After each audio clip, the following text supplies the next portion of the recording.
Hi everyone, welcome to my channel. Welcome to this very special video that I want to share with you. I'm going to be talking to Anastasia, Cosmic Astrologer. I found her on YouTube a couple of months ago. I've been watching her channel. She's a very brilliant astrologer. I love the way that she explains astrology. She's actually read my chart and it's been amazingly helpful to me. So I wanted to bring her into my channel, talk to her, ask her some questions about astrology in relation to my readings and my channel and in general. Also, she's going to be using my chart as a reference point and an example of how she kind of reads a person's chart, and you can get a feel for how she goes through that. So this is a bit of a glimpse into Anastasia, Cosmic Astrologer, and her work. Thank you so much for watching. Hi, Anastasia. Hi, April. How are you doing? Good. How are you? Good, thank you. Thanks for inviting me to your channel. I really appreciate it. I'm so excited to talk to you. I found you a couple of months ago, as you know, and you've done my chart.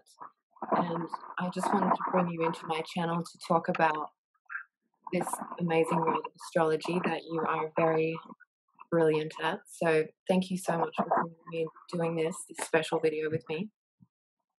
Thank you. Thank you for inviting me. I really appreciate it. And I'm really looking forward to the subject of today, definitely.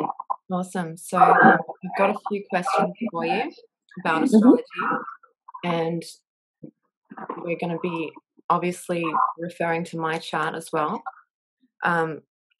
So the first question that I want to ask you is, can astrology give an insight into a person's soul purpose in this incarnation? And I know And the answer, yeah, look, it is a big question. And I think, whether you're working with astrology or other types of platforms of information, symbols, philosophies, etc., it is a typical question, I think, for most people in life. Most people are asking that question and wanting the answer, but it's very difficult to get the answer if you're not looking deeply. And certainly astrology and other aspects of teachings in the world of philosophy and so forth do have the answer. With regards to astrology, what I actually might do, April, is I might just share our screen and actually bring up your birth chart, if that's okay. Yeah. Just so the viewers can actually see what we're talking about when we're talking about a birth chart. So here we have your chart, April. As you know, you've seen your chart, and you have had a reading from me some time ago, so you are a little bit familiar with some of it, let's say. When I say that, what I mean is, look, I've been doing astrology for over 20 years, and I'm still discovering things about my own chart. So, that's one of the things that I love about this wisdom. You never stop learning, never ever stop learning. It's wonderful. Yeah. Now, going to your question, can the astrology chart point to the soul purpose of the individual? Yes, it can. And the things that I'm going to point to today for this particular question is the planet Pluto, which I'll just point to people where it is here. It is here in April's 7th house of her birth chart. So this is the 7th house right here. You can actually see the number 7 there. And this is Pluto in the 7th house, very close to what we call the descendant of the chart. Now, this planet is especially one of the most powerful planets in your chart, April, for many different reasons. One reason being because it's in an angular house, what we call an angular house. Angular houses are the most powerful houses in the birth chart. The houses are these blocks that you see as we sort of go around the chart. So it's in an angular house, and in addition to that, it's actually very close to this angle right here, which we call the descendant. Anytime a planet is located on an angle, on any of these 4 angles, so you've got this one here, you've got this one up here, this one here, and this one down here. Anytime a planet is located there, it's kind of, if you can imagine plugging in your phone to the power point to get it charged. That's the kind of energy we're talking about when we're talking about those angles of the birth chart. There's it's just like having complete electricity and complete charge to the absolute maximum. So, in other words, when a planet is on one of those angles, it is completely charged and energized to its fullest capacity. So, it makes that planet quite prominent. Pluto is often said, particularly in the branch of astrology that's known as EA, which is evolutionary astrology. Evolutionary astrology takes the stance that Pluto actually defines the soul in the person. So wherever Pluto is located in our chart, it is suggesting that that's where our soul purpose is focused. Okay. So that's the first thing that we need to be looking at. The following things we need to also look at when we're looking at soul purpose is what is called the moon's nodes.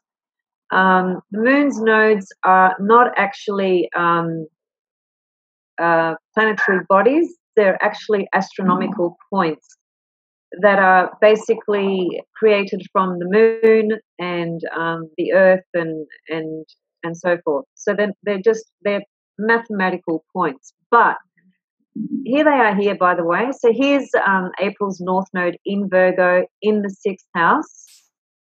And your South Node is in the 7th house in Pisces with how many things? 1, 2, 3, 4, 5, 6, 7, 8 things in Pisces for you, April, in the 12th house, which is the Pisces house. So the nodes bring in the component that connects to Pluto, the soul. The nodes bring in past lives. So for one to really understand, I suppose, these concepts or these ideas, you would need to be open to the idea that the soul is eternal and this physical vehicle that we incarnate through has many different life experiences, not just this one. Yeah. So the South Node always indicates what we bring in from the past. That is past habits, past struggles, tensions, creativity, lessons, karma. A lot of unresolved issues lay around here in the South Node. In your case, it happens to be in 12. Mm-hmm. The North Node, which is the exact opposite point, is actually the direction that our soul needs to be going towards. Okay. So South Node is past and what is familiar to us, what we understand, what we know, what is comfortable. And it's also subconscious components of ourselves. So it's a lot of pre-ego stuff, which lies quite dormant and drives a lot of our behaviors from an unconscious and subconscious place, which sometimes can explain, certain things we do in life or certain patterns we have that we may reach a point in life where we realize we really need to change that pattern that we have, that particular habit. And that could be in relationships, that could be in personal relationships, family relationships. It could be in our communication style. It can be about anything really. But essentially, it's what is very familiar to us and what we feel very comfortable with, even if it's bad for us. Yeah. And by the way, April, feel free to jump in if you have any questions, or if you want me to expand on something. Okay, but I'm happy to keep going. Mm-hmm.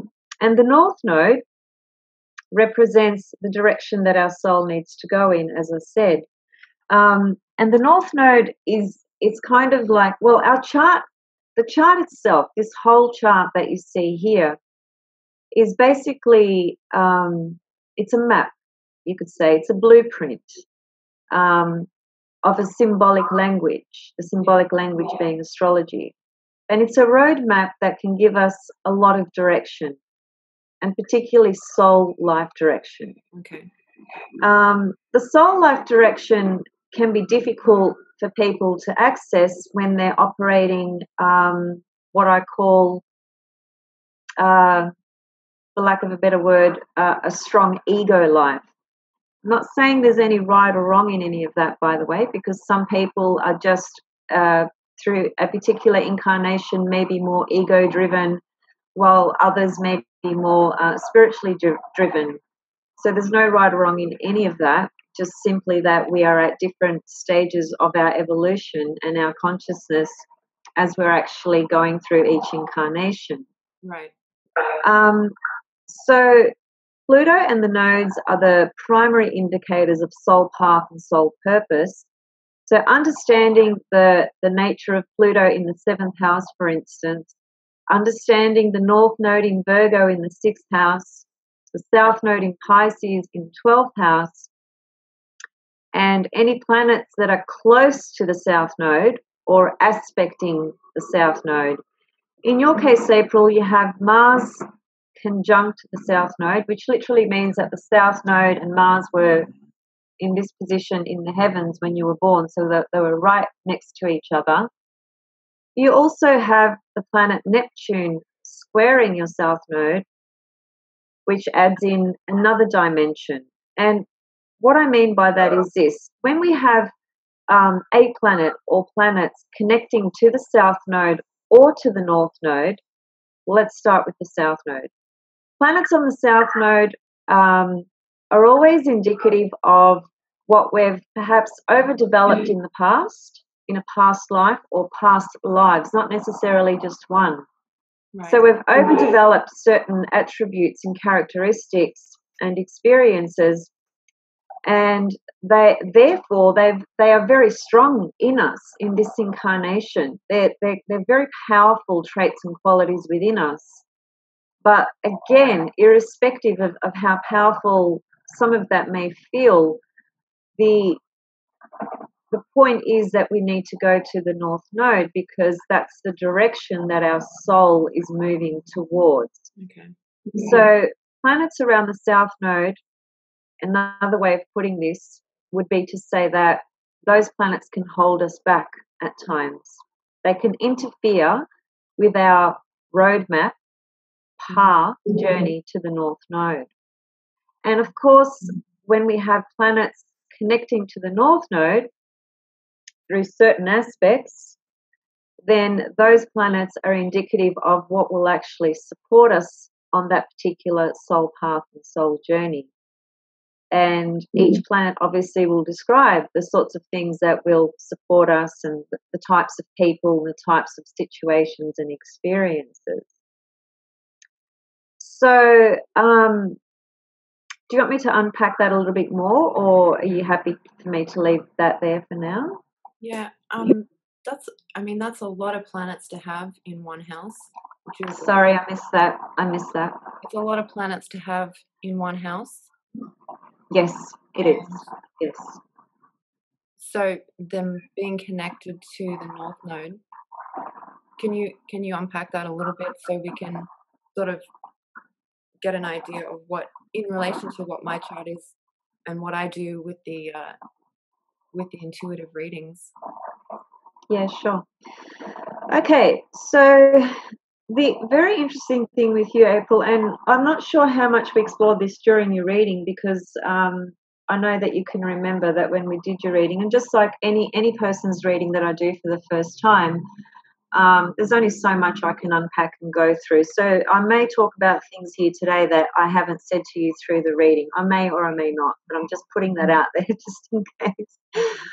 Okay, so the North Node, in relation to you, April, and in relation to the work that you're doing with your readings, is almost literal translation of what you are doing. What I mean by that is this: the North Node in Virgo in the 6th house is very much associated with somebody who would be a healer, okay? Somebody who works with divination of some kind. That is actually the pathway that you are being asked to actually embark on and to develop this lifetime. So what you are doing at the moment, you are essentially in your element.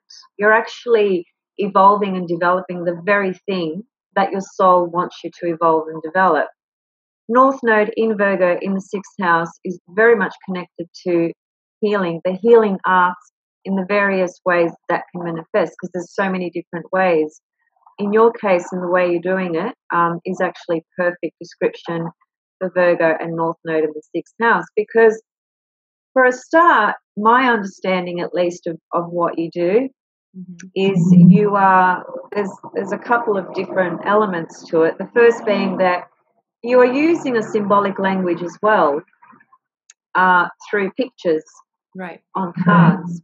That's a symbolic language as well, and it takes, I think, a real connection, and it's a craft to be able to connect to that symbolism in those pictures, to then take that and translate it in a way that actually brings about some kind of meaning for another person. So not anybody can do that necessarily. Some people are just naturally gifted at it. I think you happen to be one of those people. And I mean, it's literally in your birth chart anyway, with the North Node in Virgo in the 6th house. Now, so that's very briefly what you do. But in terms of the astrology for that, you know, Virgo is the sign of purity, perfection, healing. It's also, and this is not often spoken about in Western astrology, but Virgo is actually the sign, esoterically, that connects to clairvoyance. Okay. It's the sign of the you could say the mind body sort of spiritual and physical connection. You know, bringing those two together in the form of actually healing, really, because the 6th house, which is where your North Node is, just down here. The 6th house is many different things. It represents health. It represents our daily work and routines, the daily grind, on a very mundane, practical level. But on a higher spiritual level, it actually connects to, and this is one of the most powerful sort of things in your chart, in the sense where what you're doing with your work is that you're bringing all this 12th house energy into the 6th house. What do I mean by that? The 12th house is the Pisces house, so it's the energy that is the most transcendent, the energy that appears to be the most inaccessible to many, because it's not easy to access. If somebody has got a lot of Pisces in them, which you do, it is a lot easier to access that world. You don't even have to try. You predominantly live in that world anyway, primarily. And then, you know, it's kind of like occasionally you remember you're in the physical and you've got to bring yourself back into earth and ground yourself. So you have all this incredibly strong spiritual past, spiritual dimension that you lived very strongly in previous lives, which comes very naturally to you, which I feel is what actually really helps you read the symbolism of the cards. Because I think, and correct me if I'm wrong because I'm not a tarot reader, but I think when you're working with the cards and you are essentially interpreting symbols through pictures, you are connecting on an intuitive level of what you're actually feeling and picking up on, whether you're doing a general reading or whether you're doing a personal reading. So there's a strong element of intuition that comes in. Is that correct? Yes, it's very about the symbolism that just sort of paints a picture when you're looking at it. Yeah. So the Virgo component, the Virgo energy, you know, Virgos make brilliant healers. Even in the conventional world, medicine is very much connected to Virgo, whether it's conventional medicine or alternative medicine. Okay.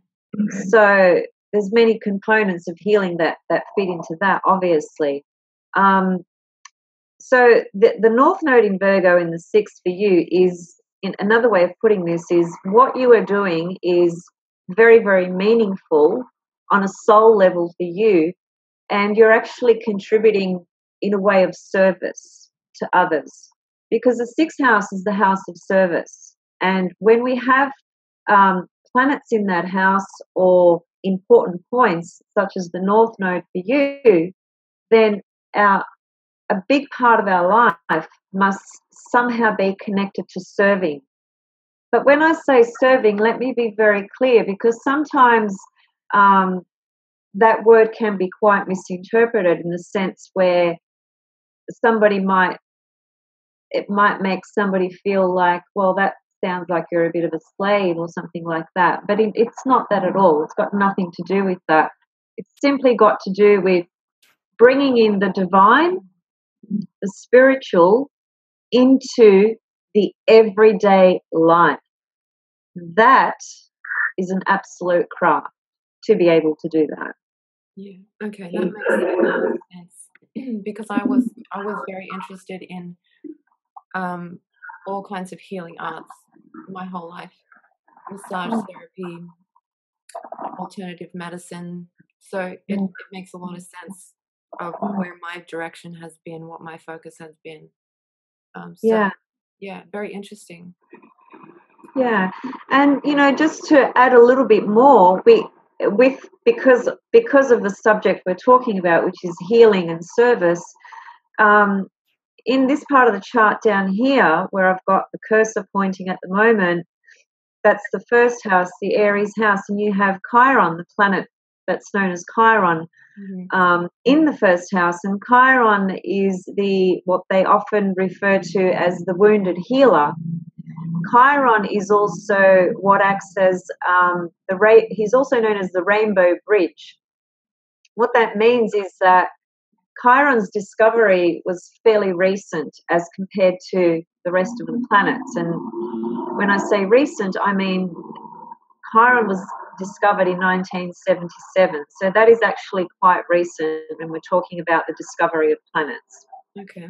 And Chiron is really paramount, because Chiron is the reason he's called the Rainbow Bridge is because Chiron is the bridge that enables all human beings to transcend from the lower astral, the lower ego states, to the more transcendent states.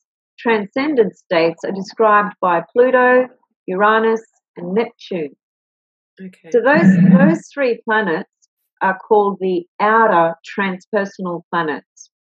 And it is those three planets that are the most difficult to understand and the most difficult to work with, because they are transpersonal. They take us way beyond our personal little ego of who we think we are, right? Mm-hmm. And Chiron sits in between. So if you can imagine the sky, and if you can imagine all what we call the inner planets, so the Sun, Mercury, Mars, Venus, Jupiter, and Saturn, Chiron sits just after those planets, before the transpersonal planets, which are Uranus, Neptune, and Pluto. So Chiron acts as that bridge from the inner planets to the outer planets. So Chiron, in other words, is a very powerful key player in our own charts, in terms of how we're going to heal, what we need to heal, and how capable we are of doing that as well. So Chiron's story in the chart plays a big role with our wounds, actually, with our deepest psychological, emotional, spiritual, and it can be physical as well, wounds. Whatever wounds we have are described through Chiron, and then the journey with Chiron is to heal all those wounds. So it's about how do we do that? That's what Chiron essentially describes. But I was just looking at one of my books the other day, because it's a fairly new book, and there was a very interesting graph of a physical body with all the chakras, because all the chakras correlate to all the different planets in the chart. So even though now we know, well, some of us do, some of us don't, but there's actually more than 7 chakras. For a very long time, most people have been working with the 7 main chakras, the crown chakra being the 7th one. But in fact, we have about 14, 16 chakras. Yeah.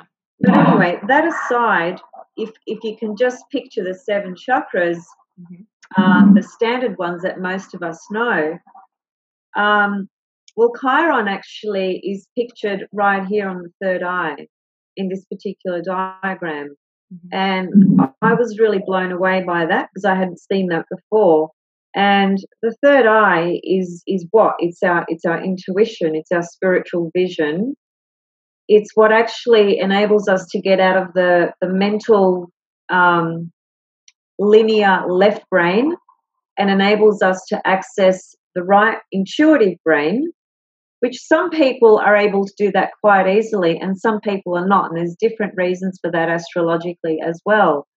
But Chiron sitting there on the third eye is suggesting that the healing primarily, quite apart from where Chiron is located in our chart, the healing is we must be able to connect to that third eye, which is the right brain intuition. Without that, we cannot actually work and heal through these things that each of us individually, and then we could say collectively, all need to work on. So that's where Chiron sits on the third eye. Just wanted to mention that because I think it's important to know. Okay, there we go. Okay, we're back. Sorry about that. A little bit of a glitch there. So you're talking about Chiron. Well, Mercury is retrograde, April, at the moment. And when Mercury goes retrograde, all forms of communication have glitches on all sorts of levels. So I'm not surprised this happened at all. Yeah. Okay. So, Okay. So back to Chiron. Mm-hmm. The thing that was fascinating me that you were talking about is this bridge, this rainbow bridge of the spiritual and the physical bridging together. And a lot of my readings, it touches on that. The message that comes through a lot with general and personal readings is this. It's this overwhelming sense that there needs to be some kind of balance between the two of those. So with what I do, it's my understanding that it's like an essential part of the journey. Do you agree? Absolutely.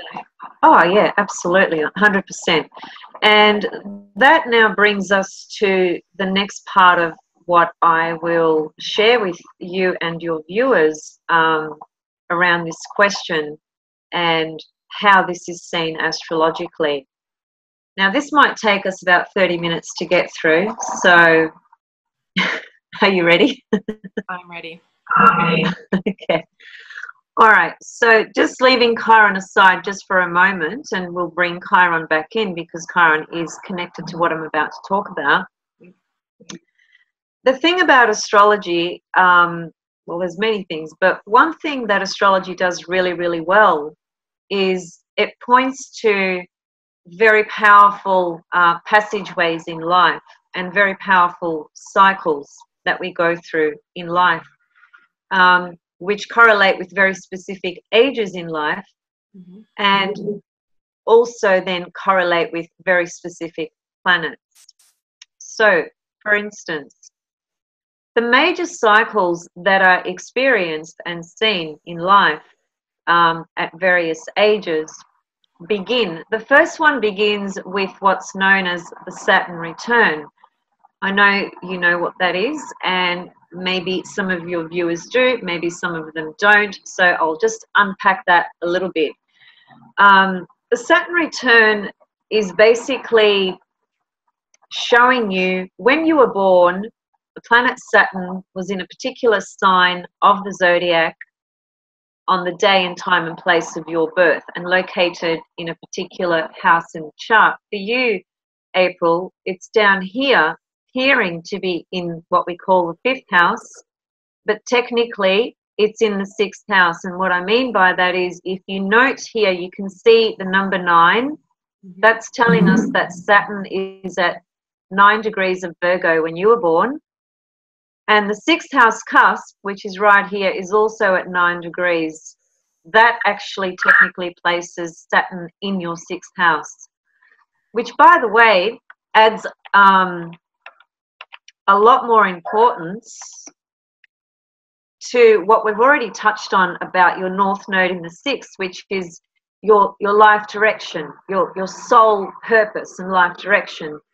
Wherever Saturn is located in our chart, it's actually going to point to where we have a lot of work to do. A lot of hard work, by the way. Saturn's energy is not easy energy, but it's absolutely essential. We need to mature and grow through Saturn, and that's what Saturn brings. It brings a lot of lessons and a lot of maturity and emotional development as well. So what happens when we are 29? So 29 years after the day you were born, April, Saturn has traveled all around your chart, all around, and it's come back to its natal position 29 years later. And this is the case for every single person.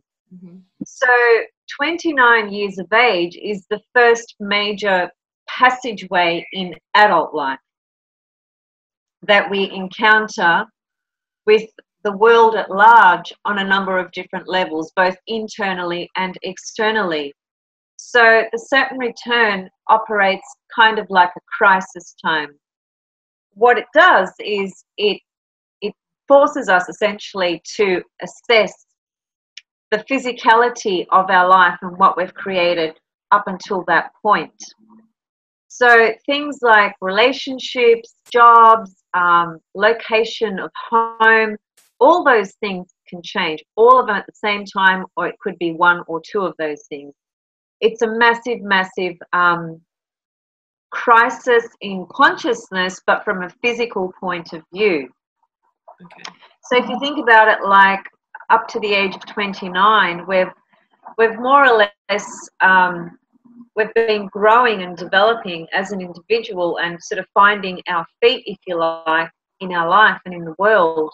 And when we hit 29, it's kind of like the universe asks us, well, where do you stand in all of this? You know, what up until now, everything you have done, what actually really has meaning and what's really authentic? So the things that are not working anymore, or that are not authentic, or that are stopping you from growing, essentially leave your life. So it's a massive, massive passageway. That's the first cycle that we experience with Saturn. We have in-between cycles as well, but this is the first major cycle. Then what happens is that from the age of 30 to 38, we go through a period of, we start to enter the astral world, if you like, which is the emotional realm. So from the age of 30 to 38, we're really processing and developing and transforming and feeling and experiencing our emotional body and getting to really understand that. So it's the switch from the physicality, from the Saturn return, now goes into the emotional astral realm. So, you know, 30 to 38 can be quite a challenging period for people, because what happens in between there somewhere, we can get a hit of the planet Pluto as well, which can hit off another massive cycle in life as well.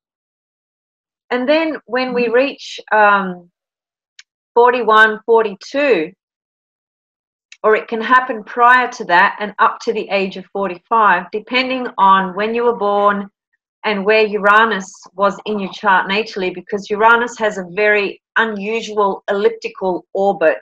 Uranus is the only planet that actually rotates and spins on its side. Every other planet is kind of like horizontally, and Uranus is tilted on its side. And Uranus is the planet that describes the most unusual things about life. So it's no wonder that Uranus is the only planet that spins differently to every other planet. Yeah. Now, Uranus has an 84 year cycle around the sun. So what happens is midway, when Uranus gets to opposite Uranus in our chart. Now, for you, April, Uranus is up here, and for the viewers who may not be familiar with symbols, this is Uranus up here right next to April's moon in Scorpio. Uranus is in Scorpio, and they are located in what we call the 8th house, which is the Scorpio house. So our midlife crisis, which is even in the conventional world, everyone has experienced a midlife crisis or knows that they'll have a midlife crisis. It's a common, typical experience for every human being. And it is actually Uranus that describes this midlife crisis. That's what it is. So what happens is, when you were born, April, Uranus is here. And at the age of around about, I'd have to double check. Well, just bear with me while I check for you, April.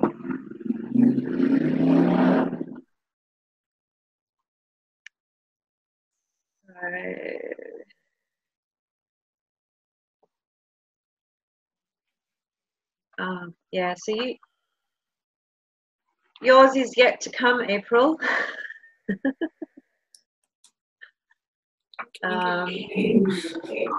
Yeah, it's very soon, by the way.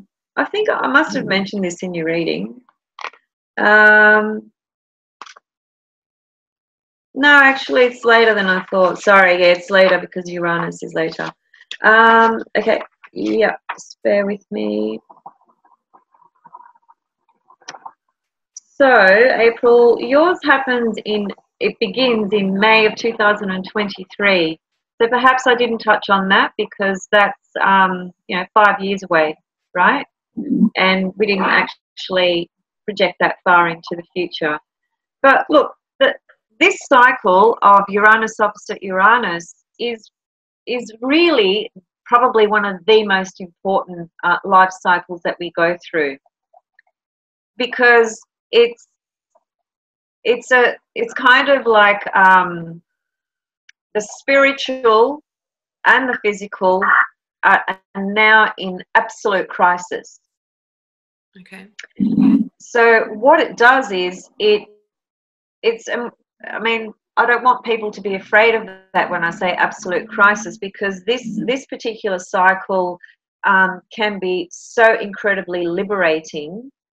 Uranus is the planet that liberates us, that gives us that sense of freedom, that enables us to break out of the chains of the conditions and the conditioned behaviors, conditioned thought patterns, and so forth that we've more or less established our entire life. So when Uranus comes around and opposes itself in our chart, you're standing in a position where you feel an incredible sense, an incredible desire to want to break free from anything that is limiting or restricting you mentally, emotionally, physically, and spiritually.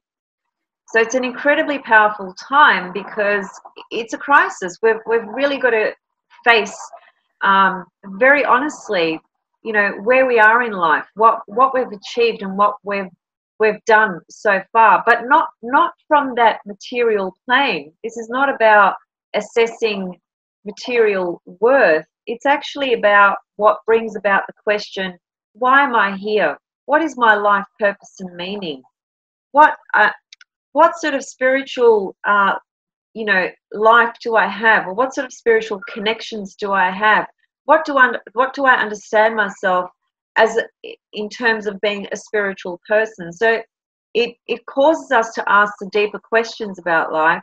And yes, some of us might have asked those questions 10 years or 5 years or 3 years or whatever prior to this midlife crisis, Uranus opposite Uranus.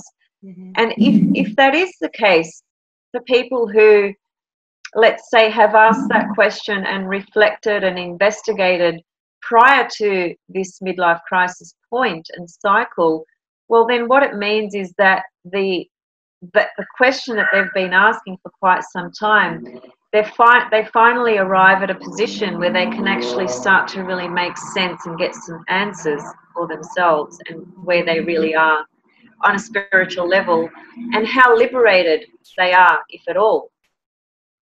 Because the way the world is structured, it's structured in a way to essentially keep the majority of people, if not all, very limited, and what I like to refer to as asleep. Right. Uranus doesn't like to be held captive.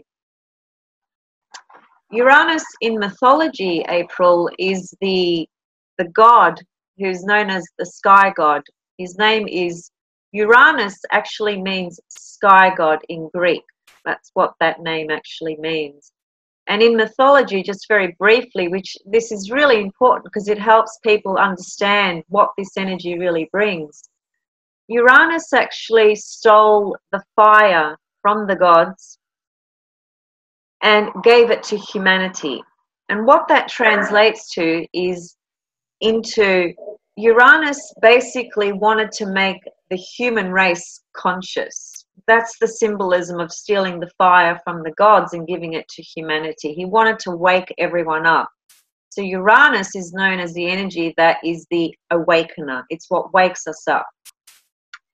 And it wakes us up to our true authentic power, our true authentic self, and what our true path and purpose is as well. So you can say that Uranus is also linked to our soul sort of path and purpose, but from a different level to what Pluto describes.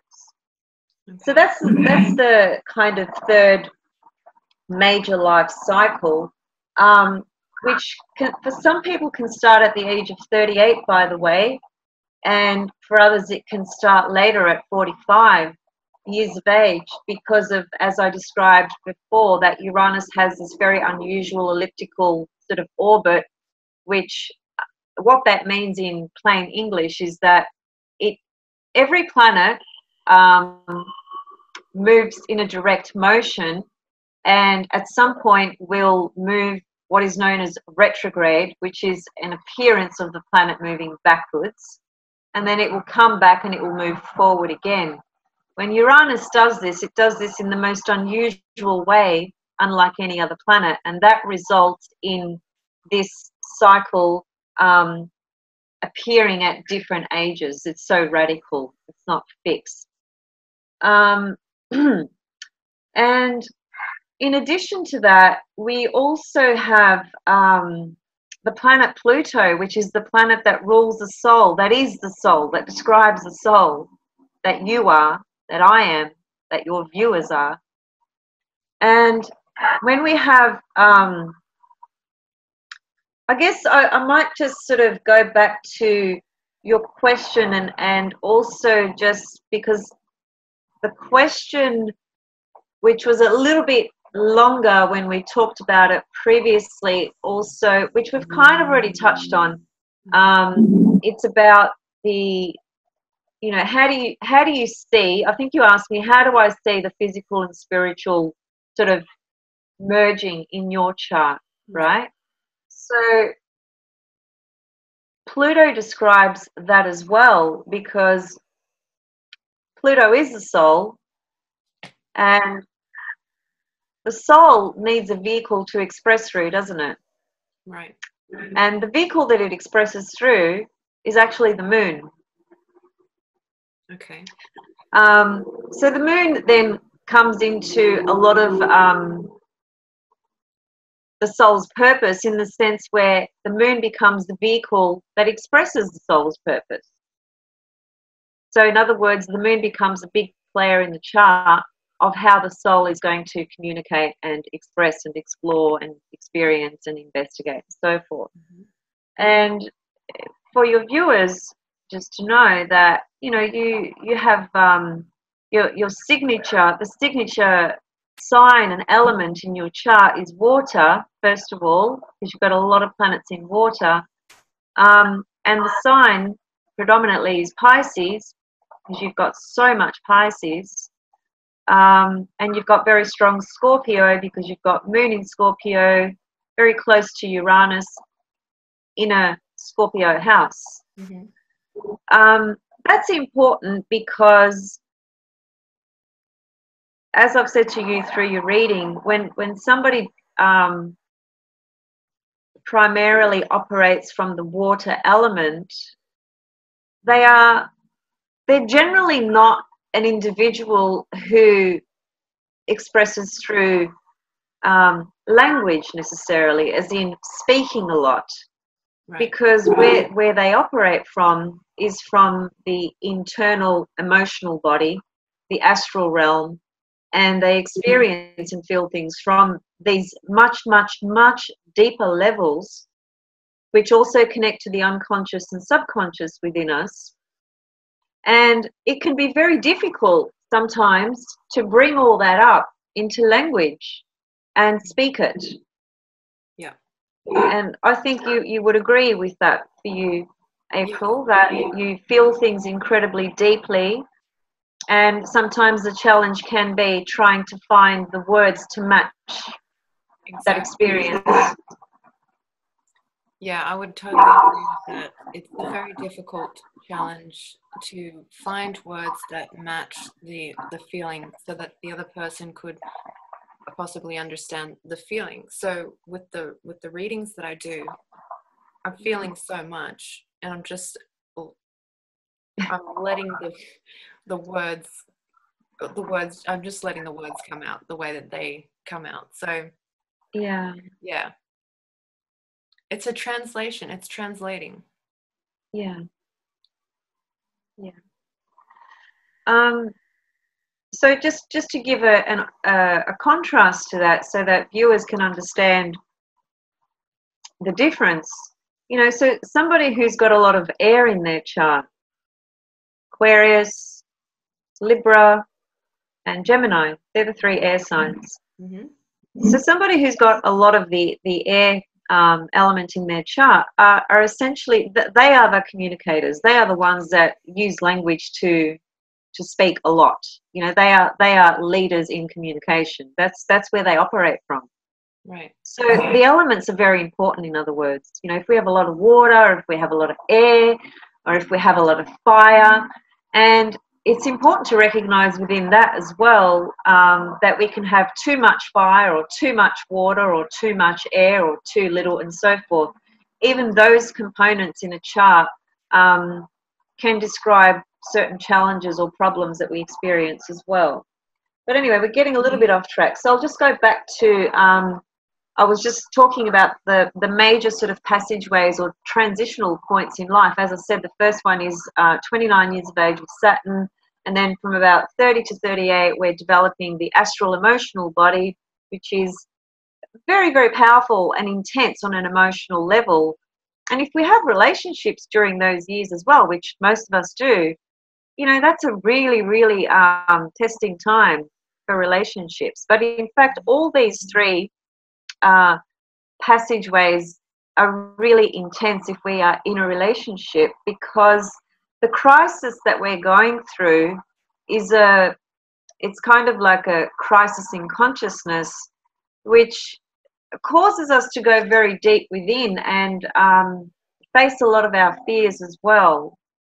And if we're in a relationship and we're trying to unpack all that and work through that and understand it, then trying to be a balanced sort of partner and trying to engage in the relationship in the way that we normally would is almost impossible. It's very, very difficult. So it's probably not the best time to end a relationship if we're in one during these periods, because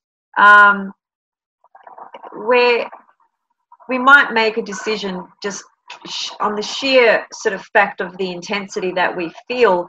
But the point is that we will pass that, and when we pass that, we'll see things quite differently. It's also not the best time to start a relationship during these transitional periods, again, because we're going through such an incredibly intense sort of evolutionary transitional point that we don't really have the capacity to, again, have that sort of real balance in a relationship, because we simply just need to be looking at our own stuff and working through it. There's nothing selfish about that. It's just what we have to do.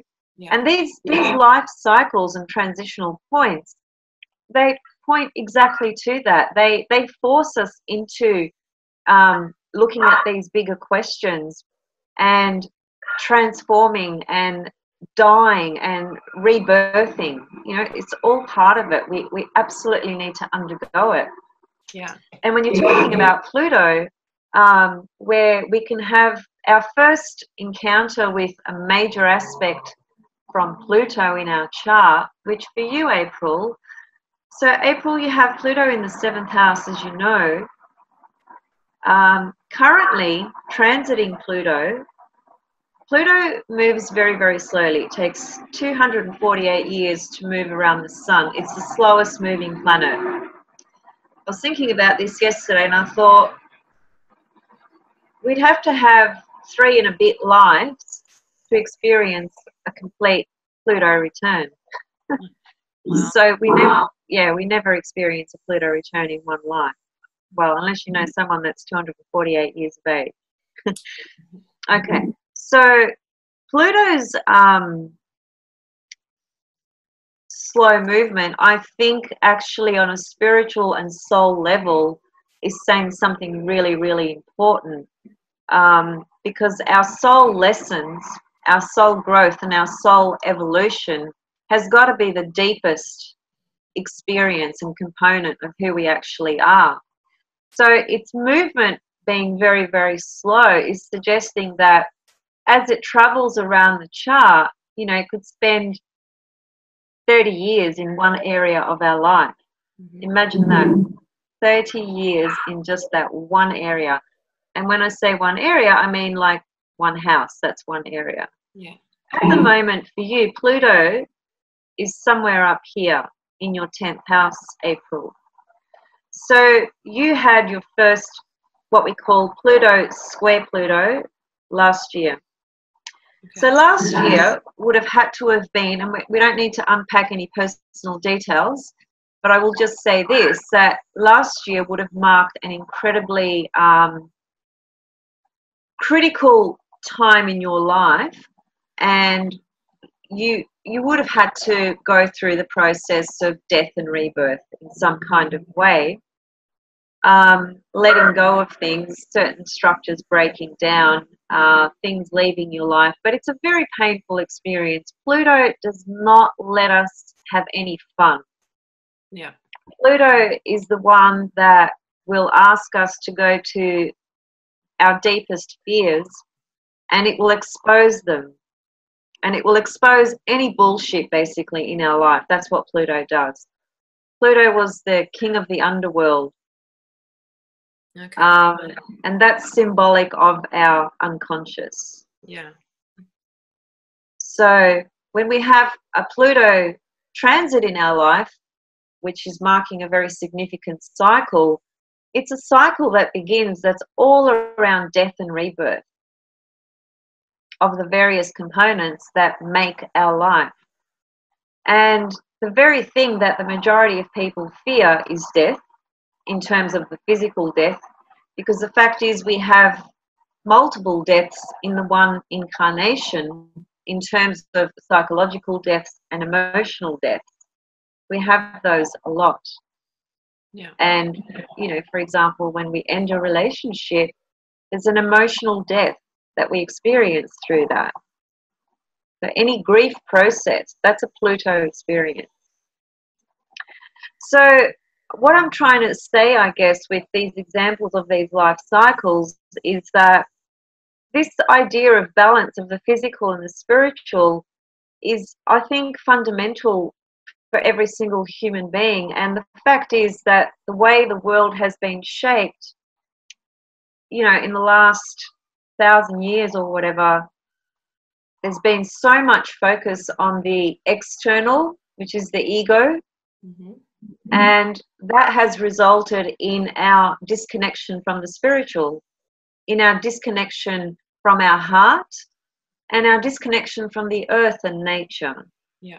And it is these cycles that bring us back in alignment, or have the potential to do that. It just depends on the individual, because some people can be, you know, really happy just sleeping, not wanting to wake up, totally terrified of waking up, Yeah. because waking up implies taking responsibility and accountability for our life purpose, Mm-hmm.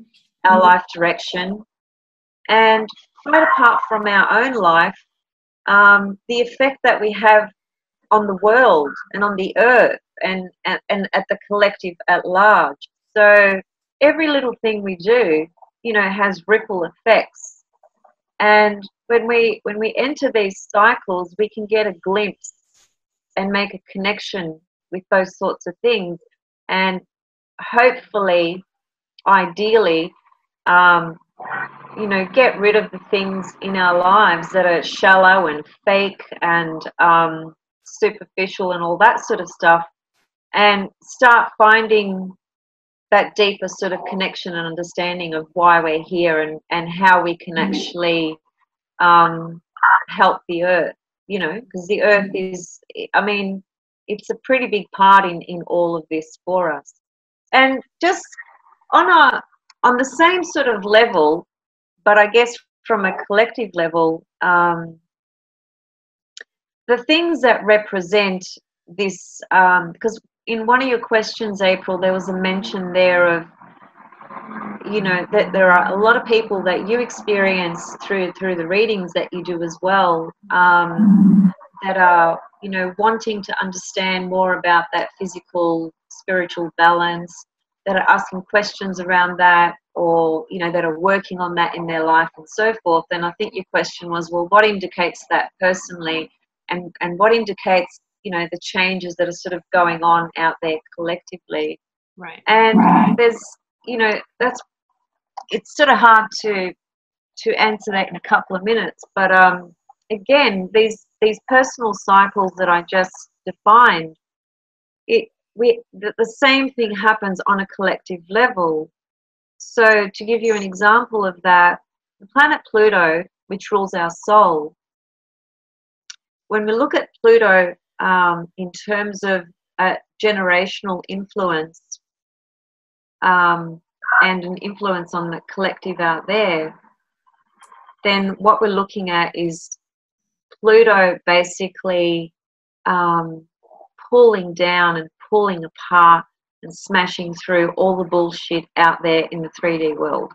So all the false systems that have been created, all the false systems on every single level you could think about. Now, in 2008, Pluto entered the sign of Capricorn and will not leave the sign of Capricorn until 2024.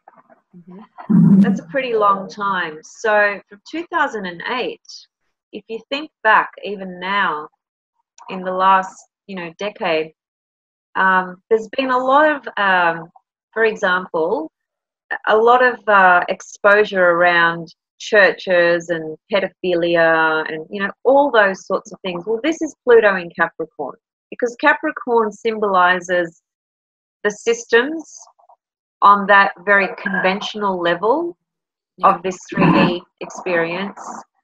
So Pluto in Capricorn it was inevitable that it was going to tear apart and pull apart all the false systems that are in place, hiding behind a church or a religion or a government or whatever it may be. Yeah. That's an example of a collective generational experience of how these planetary cycles impact, well, ourselves and life at large. There's much more to it than that, but that's just a brief example. Yeah. Do you have any questions, April? Yeah. So this releasing old patterns, and letting go of things that just don't work anymore on a personal, individual level is a huge thing that comes through with my readings, especially in relation to relationships. So I didn't ask you this question before, but is there some kind of astrological perspective talking about, meeting another person and them kind of mirroring to the other person the things that they need to break away from. Because that seems to be a huge thing that comes through with my readings. This releasing the old and beginning the new, this process of rebirth. Yeah. Well, we can bring in the nodes into this question and a couple of other things. I'll start with the nodes. So there's the nodes there, as I've pointed them out before, just in case somebody missed it earlier. North node in the 6th, south node in the 12th. The south node, as I mentioned at the very beginning of our conversation today, is always about past. Another way of understanding that is that, for example, April, you've got your south node at 17 degrees of Pisces. It would not be unusual for you to make connections with men in your life that had a sun or a Mars or a moon or a Venus at around about the 17-degree mark, which is indicating that this is a past life connection, quite possibly, with this individual. So they've come back into your life because there appears to be something unresolved between you and that soul karmically, and it needs to be worked on in this life. That's really powerful to know and understand, because sometimes people, especially if they take the view of the traditional model of relationships and marriage, which is very limiting, the implication is that we meet somebody, we marry them, and we spend the rest of our lives with them. Well, that's not a reality for the majority of people. Right. So sometimes we draw in partners from the past who may not have even been a partner on that level in a past life. There's all sorts of different types of connections we could have had with a person previously, but nevertheless, they've come back in because there is something unresolved. And the key thing about this is, if you know about astrology and you can find this stuff, that is, you've met somebody, you look at their chart, say they've got, their sun in Pisces, and it happens to land on your south node, you can be pretty assured in knowing that there's been some kind of past connection with this person where some resolution needs to be found. And if the connection, which quite often is the case, if the connection is really, really difficult this lifetime, where the relationship feels like it's not working, but it's actually bringing a lot of pain and a lot of grief and suffering, when you know about this, then you realize that, well, this isn't the partner that you need to spend the rest of your life with, but this is something that you need to try and resolve and work through as best you can on a conscious level. Yeah. And when you have that understanding and that insight, you can be more liberated and not feel trapped in staying in a situation that is simply impossible and actually not meant to be for the rest of your life anyway. So there's that side. And then with the North Node side here in Virgo, the same thing can happen, but on the complete flip side of the coin. So you could meet somebody who's got their sun at 17 degrees of Virgo, or even 18 or 19 or 20 for that matter. Or they may have their Venus there, or they may have their moon there, or they may have Jupiter there, or Saturn even, or any planet for that matter.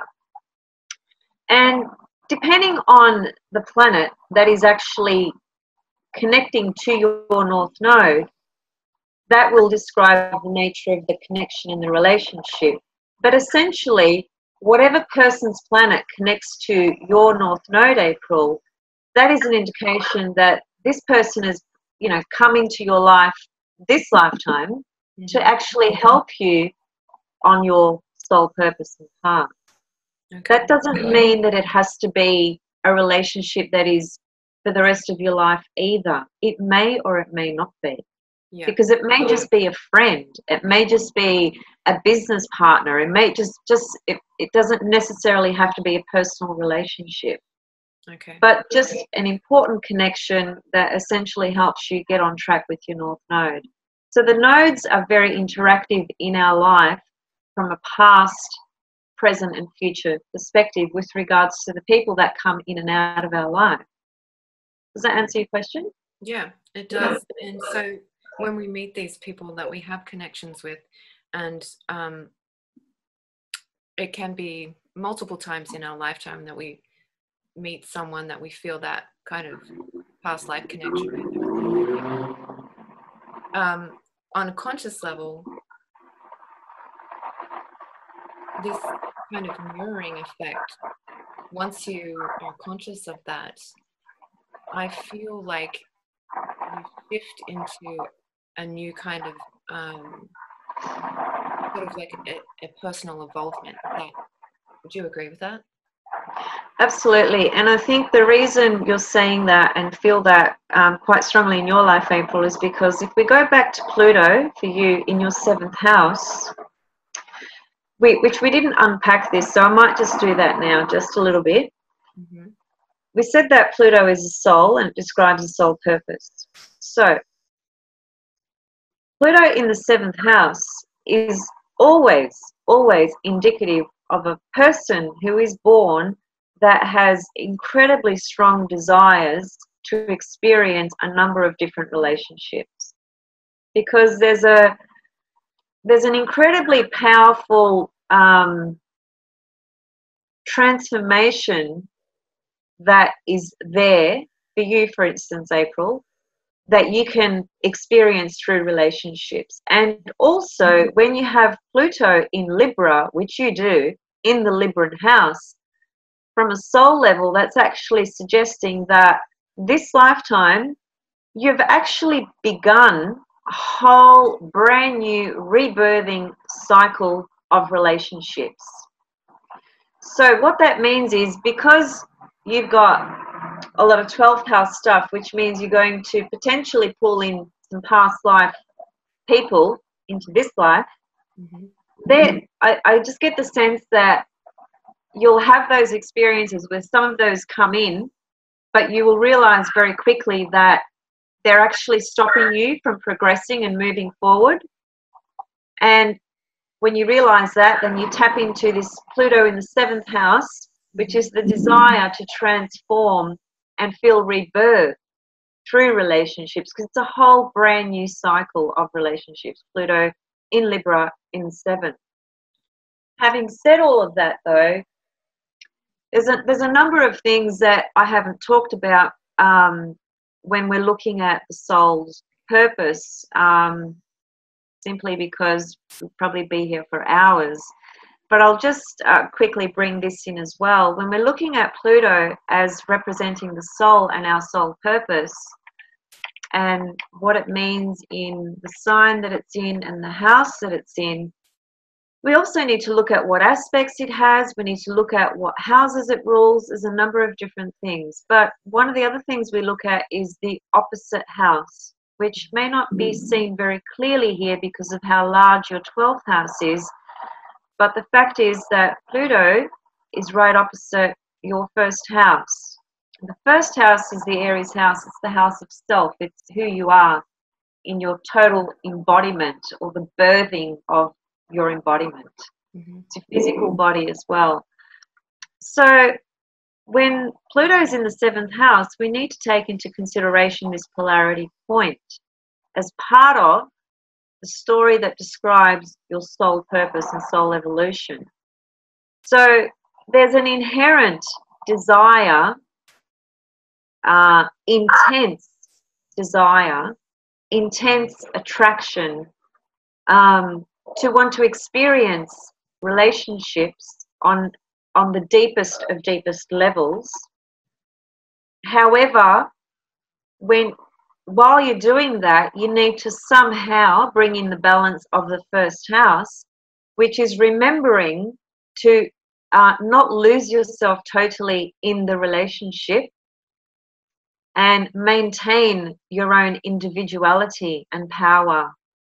Because if you don't, your power will get lost in here in the 7th house and in Pluto.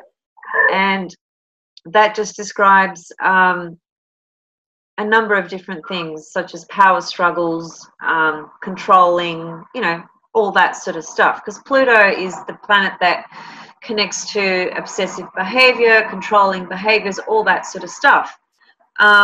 So you may attract partners that embody that try and put that on you, that try and take away your power, you know, things like that. So you essentially, the soul, have a very strong desire to transform through very intimate, close relationships, but you need to remember to maintain your own power, and stand in your own self and space, and not lose yourself completely in that. Does that answer what you're asking? Yes, that does, and it makes a lot of sense to me. Oh, sorry, April, you cut out. Sorry, can you hear me? Yeah. Yeah, I just said that it makes a lot of sense in my personal life, and this desire to have very deep kind of connections, especially, Yeah. and that whole Yeah. balance of finding myself and all that too.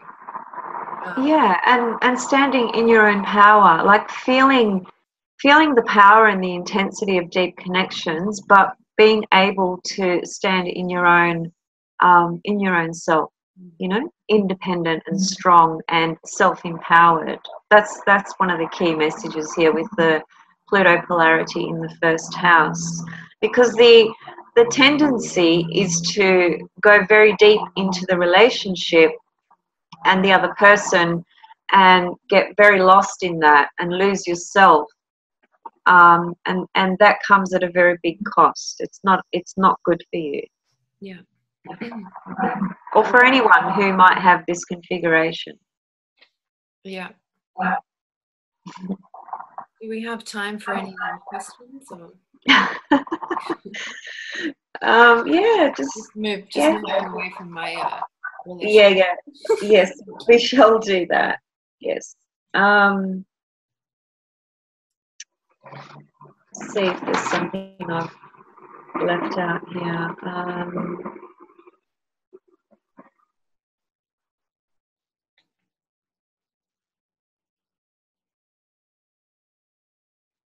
No, I think I've covered most of these.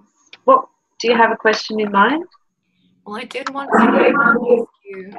I wanted to ask you about different types of charts, but maybe we could do that in another video, like touch on the different types of charts that you could look at besides birth chart. If Yeah, you want to do that, because yeah, I'm really interested in the composite chart and what that can kind of show. yeah. Yeah. So relationship astrology, for the viewers who don't know what a composite chart is, that's relationship astrology, and that can be any kind of relationship, whether it's a personal, intimate relationship, whether it's a business relationship, whether it's a relationship with a friend, whether it's with a group, can be with anyone. But yes, it is a very specific area of astrology that uses two very specific methods to delineate the dynamics of relationships, and the dynamics between any two given people or group of people for that matter. So I think that we could do that as a whole video of itself. Because that's we need at least an hour around that, April. But is there anything else here that you want to bring up at all? Yeah, Or there was something about this.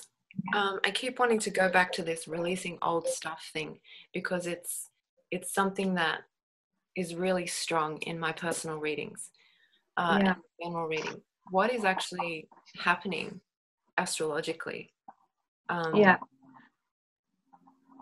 kind of explain this shifting? Yeah. Well, it's very much connected to the transpersonal planets, which is Uranus, Neptune, and Pluto. And one very specific cycle has been with the planet Pluto and the planet Uranus, which from 2012 to about 2015, we had the planet Pluto and the planet Uranus forming what's called a square in the heavens. And that kicked off this incredible sense of the world changing. That also correlates to the Mayan calendar of 2012, you know, being a massive passageway, portal, and opening on a spiritual level. Mm-hmm.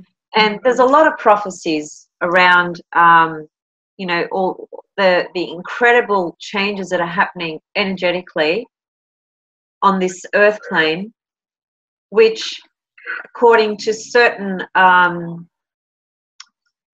certain teachings, the earth is vibrating at a much higher frequency than it ever has, certainly within our lifetime.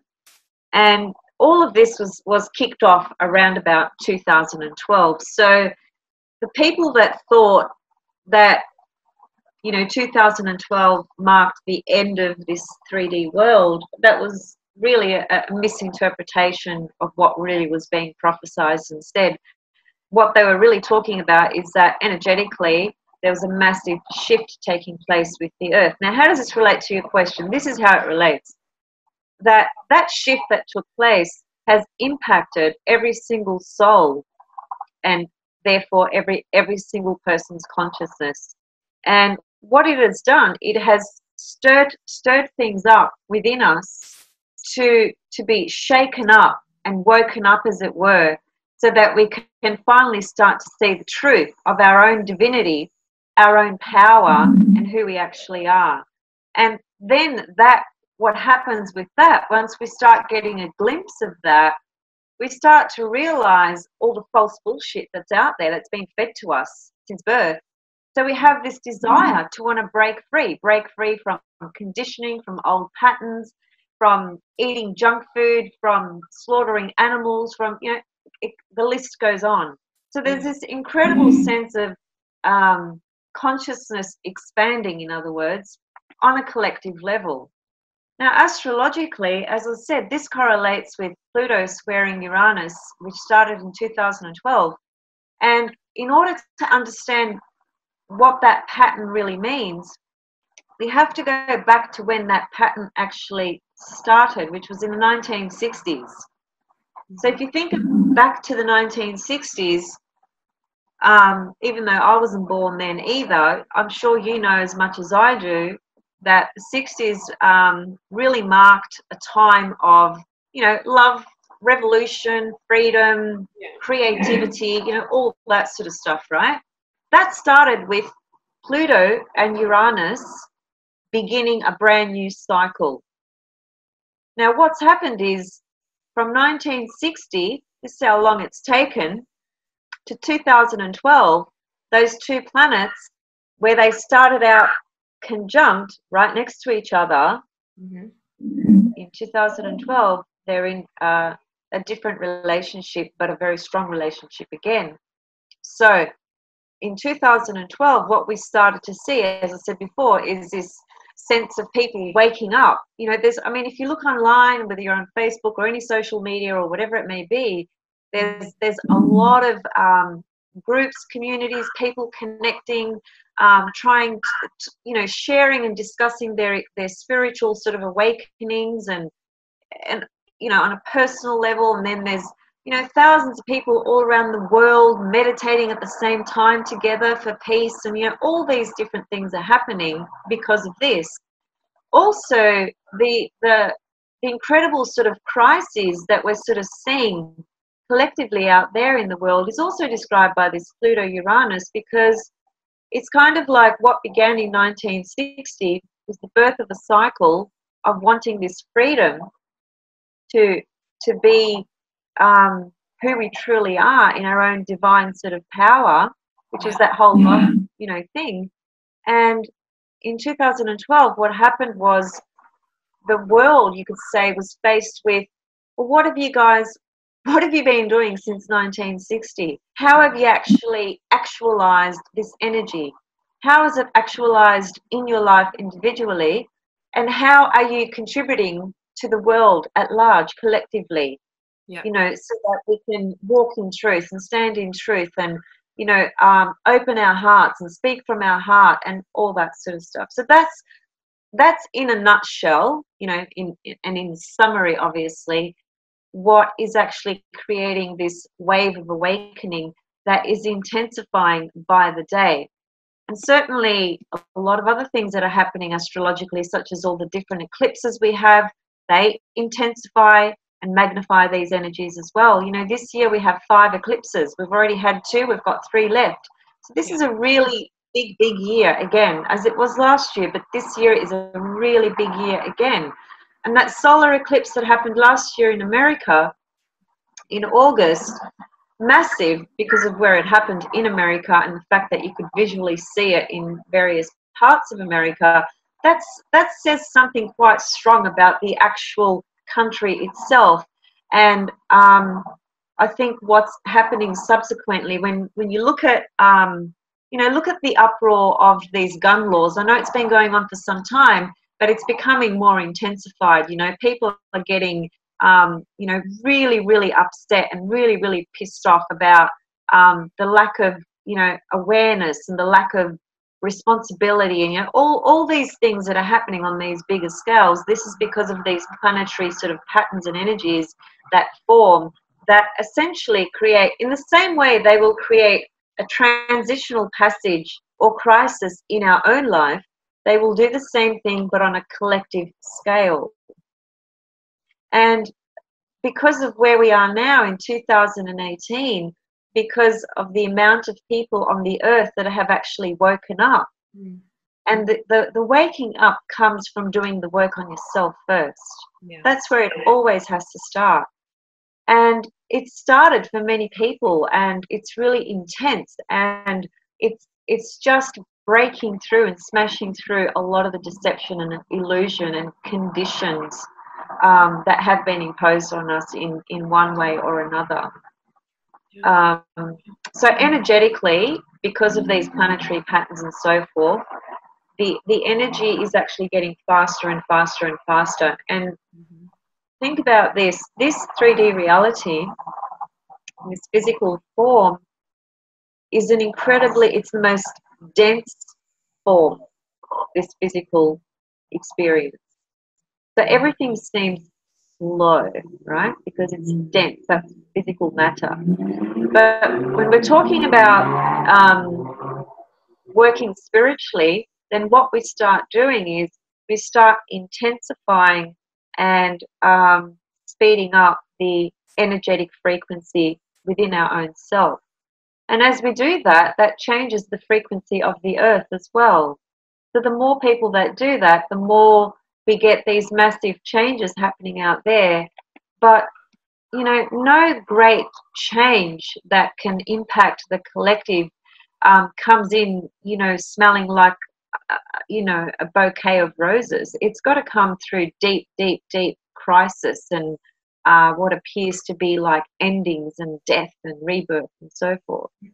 So I think collectively what's happening, in other words, is that because a lot of people have woken up, you know, they're really examining their life, they're really examining their self, and, you know, what sort of morals and truths that they hold and what sort of path they walk in. That's why a lot of people, I think, that come to you in your readings as well, April, are asking these sorts of questions, or are in a point in their life where this kind of thing is, you know, it's primary, it's really intensified, it's taking all their attention, they're wanting answers, they've got a thirst for knowledge, you know, all this sort of stuff. Yeah. I find a lot of people that come to me are shifting. They're in the middle of shifting into a new reality, which I find interesting because I've done so many readings since I started doing this on YouTube, and I can tell by this journey that I've been on that it is about helping people to break through those barriers in the everyday world, whether it's relationships that are holding them back, just breaking through all of that kind of bullshit and crap and finding who they really are, getting onto that pathway. Especially, there's something about creativity that comes up a lot. Expression of creativity. It's sort of, I feel like it must make you vibrate at a different level when you're doing something that you really enjoy. So that comes through a lot. Yeah, yeah. And look, astrologically, April, that's we're talking about the sun and the fifth house. Yeah. The sun is our solar expression, you know, and the fifth house is our solar expression and creative expression. So when we're in touch with that creative force within us, it cannot be any other way that we would experience some kind of sense of liberation, freedom, joy, expression, you know, of who we actually are, which is what we all need to be doing. Yeah. Because for so long we've been so enslaved and confined by these bullshit systems, which have created so much inequality and unfairness, you know, collectively. So as a result, the payoff has been that, you know, people have just put their head down and just worked, you know, 9 to 5 for 40, 50 years, and then they've died. Yeah. You know, and I don't think that's how our life was meant to be. That's not us expressing our divinity or our creative expression. That's the complete opposite to that. Yeah. So I think at the moment we're living, you and I and everybody else on the planet today, we are living in, you know, a period that's going to be known for many, many, many, many years to come, and probably many lifetimes. This is a really important time in the world of history in terms of the transformations and energetic shifts that are happening in consciousness. It's happening now a lot faster and a lot bigger than it ever has before, and we're actually contributing to that by the work that we are doing, by the work that you are doing, by the work that I'm doing, and so many others. This is all part of waking people up, empowering people. That's what this is. Yeah. Yeah. And a lot of the readings that I do, it is talking about what is it that is their piece of empowerment? What's the path for them? That's a big theme that comes through, messages that come through in my readings too. So very interesting. And it's amazing, I think. Yeah. Well, Pluto is always the planet that describes our sense of personal power or lack of it. So it can be both. Yeah. So depending on Pluto's location, depending on Pluto transits we're having or other transits we're having, can very clearly point to that kind of experience in a person's life if they're feeling disempowered or feeling incredibly self-empowered. Yeah. Definitely. And it is an important issue because I don't personally, and I've felt it, so I know there's nothing worse than feeling disempowered. There's nothing worse than that. Yeah.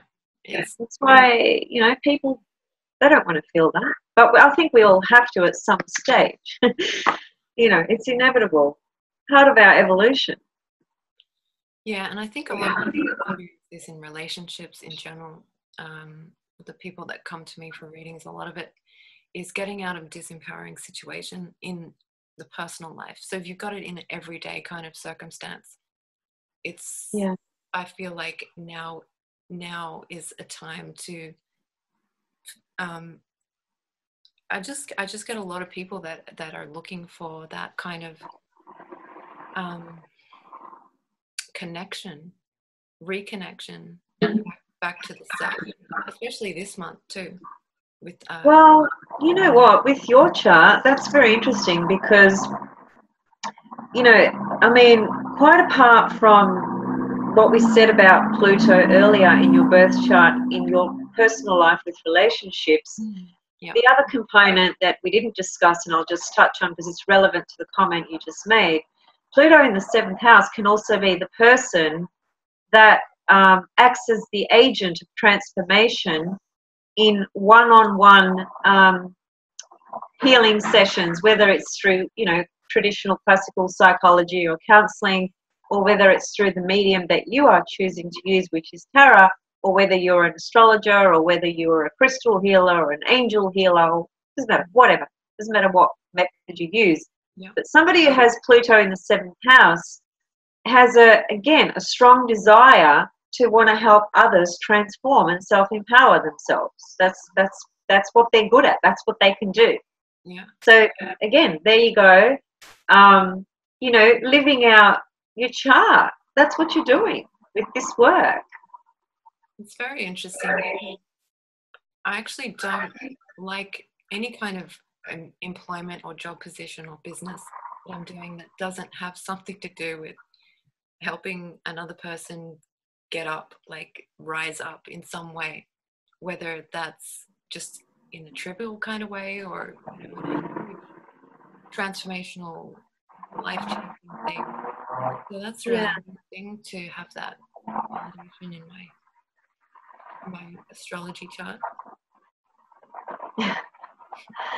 Well, I think we've really talked about a lot today, and hopefully your viewers will enjoy it and get something out of it. I personally feel that it was a good exchange, a good conversation, and we did actually go quite deep into a lot of things, and some of which might be out of people's depth, maybe not. Yeah. But what I'm trying to say is that this was not a superficial sharing. This was looking at things quite deep, and I think those that will resonate with this, are ready essentially. And are just operating at this kind of level in their life anyway. So it will resonate with certain people, and with others it may just go over their head. And that doesn't really matter, because we're just ready to receive what we're ready to receive. Yeah. So yeah. This was actually really fascinating, and I'd love to do it again and talk about different charts and things. Yeah. I really enjoyed it. Yeah, me too, definitely, and look forward to our next one. We can do the relationship stuff perhaps on our next video. Look, I mean, there's always so much. So thank you so much, April, for inviting me. I really appreciate it, and I've really enjoyed it. And thank you for being so open about putting your chart up, because a lot of people are not comfortable with that. It takes a fair bit of I think authenticity and honesty to do that. So that's much credit to you.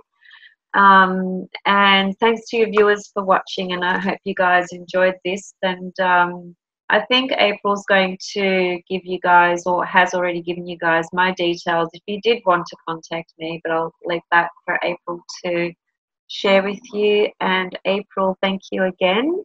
Thank you. And before you go, let's just, what's the name of your channel?